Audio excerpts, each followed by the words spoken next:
ఏంటి సెక్యూరిటీకి సంబంధించి కావాలని ఇవ్వట్లేదని వాళ్ళు వివాదం చేస్తున్నారు, ఎందుకు ఇవ్వరని చెప్పేసి వైసీపీ డిమాండ్ చేస్తుంది. ఎలా చేస్తారు దీనికి సంబంధించి?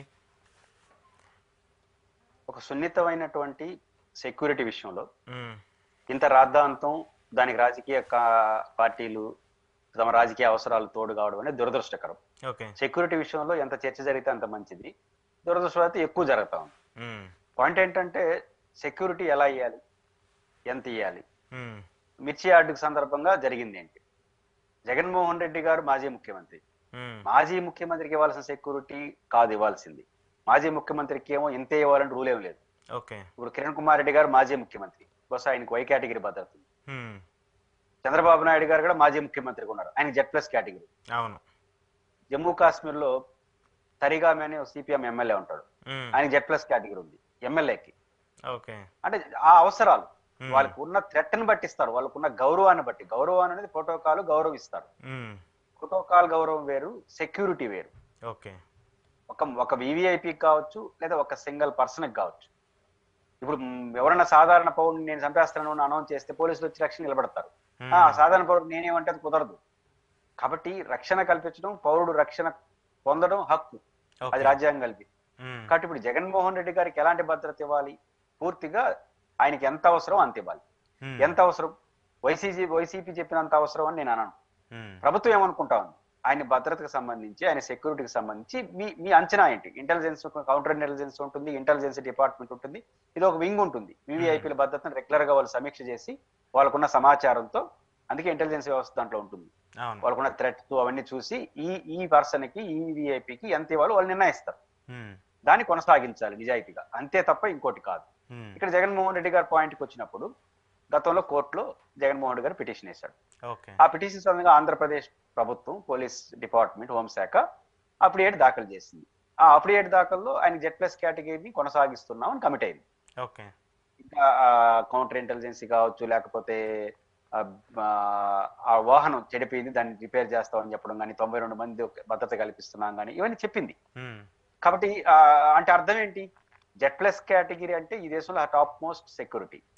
టాప్ మోస్ట్ సెక్యూరిటీ కావాలని వైసీపీ అడిగితే మీకు అవసరమా కాదా చర్చ పెట్టచ్చు. ఆ టాప్ మోస్ట్ సెక్యూరిటీ ఆయనకి ఇస్తున్నామని ప్రభుత్వం కమిట్ అయింది కోర్టులో. ఒకవేళ వద్దు అని ప్రభుత్వం వ్యవస్థ భావిస్తే దాని రికార్డుగా చెప్పొచ్చు. మారిన పరిస్థితులు, ఆయన ముఖ్యమంత్రి ఉన్నప్పుడు థ్రెట్ ఉండింది కానీ ఇప్పుడు అంత అవసరం లేదు. ఇప్పుడు కిరణ్ కుమార్ రెడ్డి గారికి మాజీ ముఖ్యమంత్రి, ఆయన కూడా వై కేటగిరీ ఇస్తున్నారు. జగన్ కి ప్రోటోకాల్ ప్రకారం జగన్మోహన్ రెడ్డి గారికి, కిరణ్ కుమార్ రెడ్డికి ఏం తేడా లేదు.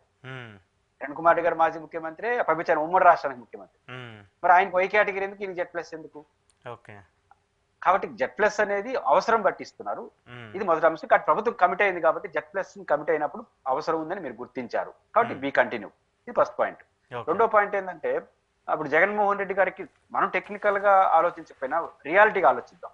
జగన్మోహన్ రెడ్డి గారి రాజకీయ ఎదుగుదల, ఆయన వ్యవహార శైలి, ఆయన ఎదిగిన తీరు చూస్తే ఆయనకి ఎమోషనల్ గా ప్రాణం ఇచ్చే సమాజం ఉంటుంది. కార్యకర్త సమాజం కూడా ఆయన అంటే ప్రాణంగా చూసేవాళ్ళు ఉంటారు, అంతే ద్వేషించే వాళ్ళు కూడా ఉన్నారు. జనరల్ గా ఇట్లాంటి పర్సనాలిటీస్ అట్లే ఉంటారు. ప్రాణానికి ప్రాణం ప్రేమించేవారు, ఆయన అంటేనే ఒప్పుకునే వాళ్ళు. రెండు ఆంధ్రప్రదేశ్ లో ఉంది. అంటే విపరీతంగా ప్రేమించేవారు ఉన్నారు, విపరీతంగా ద్వేషించేవారు ఉన్నారు. ఇది ఆయన రాజకీయ ఎదుగుదల వచ్చిన సమస్య. ఇప్పుడు అమ్మాయి విషయం నడుస్తుంది కదా, చిన్నపిల్ల అమ్మాయి ఎమోషనల్ గా కనెక్ట్ అయిన తీరు చూస్తే అట్లాంటి వాళ్ళు ఉన్నారు. అంటే అంతగా జగన్ ప్రేమించే వాళ్ళు ఉన్నారు, అంతగా ద్వేషించే వాళ్ళు ఉన్నారు. ఇట్లాంటి వాళ్ళకి టిపికల్ గా ఉంటుంది కాబట్టి వాళ్ళకి సెక్యూరిటీ అనివార్యం. ఆ రీత్యా ఆయనకి మీరు కొనసాగించాలి, కమిట్ అయినారు మొదటి నుంచి. రెండోది, ఇప్పుడు లేటెస్ట్ గా అంటున్న మాట గుంటూరుకి ముఖ్యమంత్రి గారు కూడా మాట్లాడారు, మంత్రులు కూడా మాట్లాడుతున్నారు. నిబంధనలకు విరుద్ధంగా పోవడం కాకుండా మళ్ళీ మీకు సెక్యూరిటీ కావాలన్నా, ఇది ప్రభుత్వం నుంచి వస్తున్నట్టు క్వశ్చన్. ఇది కరెక్ట్ కాదు, కరెక్ట్ డిస్కషన్ కాదు. నిబంధనలు పోయింది కాకుండా మళ్ళీ రూల్స్ మాట్లాడతావా అని మనలో అనొచ్చు. కానీ నిబంధనల భిన్నంగా పోతున్నావు కాబట్టి నేను సెక్యూరిటీ ఇవ్వననేది తప్పు. ఉదాహరణకు ఒక ధర్నా చేస్తాడు జగన్మోహన్ రెడ్డి గారు, నిబంధనల ప్రకారం ధర్నా పర్మిషన్ ఇస్తారా? ఎవరు?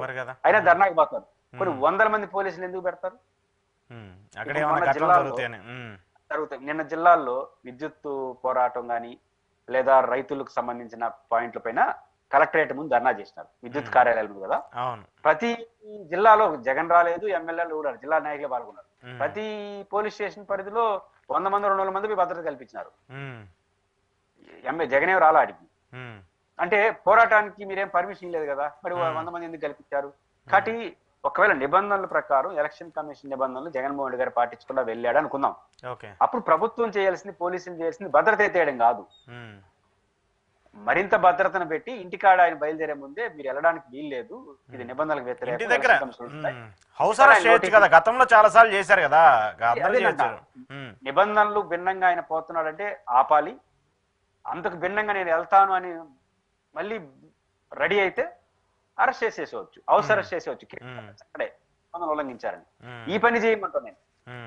నిబంధనలు ఉల్లంఘించేటప్పుడు కట్టడి చేయండి, వదిలేయడం కాదు. కాబట్టి ఇప్పుడు మిర్చి దగ్గరికి ఆయనకి వదిలేసి నువ్వు నిబంధనలకు వ్యతిరేకంగా పోయినా కాబట్టి నీకు నాకు సంబంధం లేదంటే అది కుదరదు. నిబంధనలు వ్యతిరేకించేటప్పుడు మరింత మోర్ ఫోర్స్ కావాలి, ఎందుకంటే మళ్ళీ ఆడ అబ్నార్ సిచ్యువేషన్ వచ్చే అవకాశం ఉంది కాబట్టి.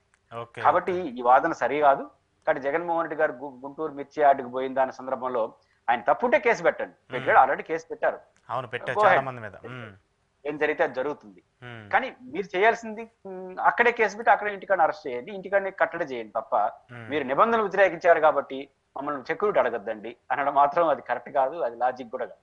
Okay okay. కానీ కేంద్రానికి లేఖ రాయటం, కేంద్రం నుంచి స్పందన ఏమైనా వస్తుంది? ఎందుకంటే ఇక్కడ ఎన్డీఏ కూటమి, అక్కడ ఎన్డీఏ కూటమి, ఇద్దరు కూటమిలో ఉన్నటువంటి భాగస్వామ్యానికి సంబంధించిన వ్యక్తులు కేంద్రం దగ్గరికి వెళ్ళేదో మాట్లాడి అక్కడి నుంచి ఏమన్నా జగన్మోహన్ రెడ్డికి తెచ్చుకోవాలి. ఎందుకంటే కేంద్ర బలగాలు కూడా కంపల్సరీ వాళ్ళ మద్దతు కావాలి కాబట్టి అక్కడి నుంచి ఏమన్నా కేంద్రం ఇచ్చే సపోర్ట్ ఉంటుందా?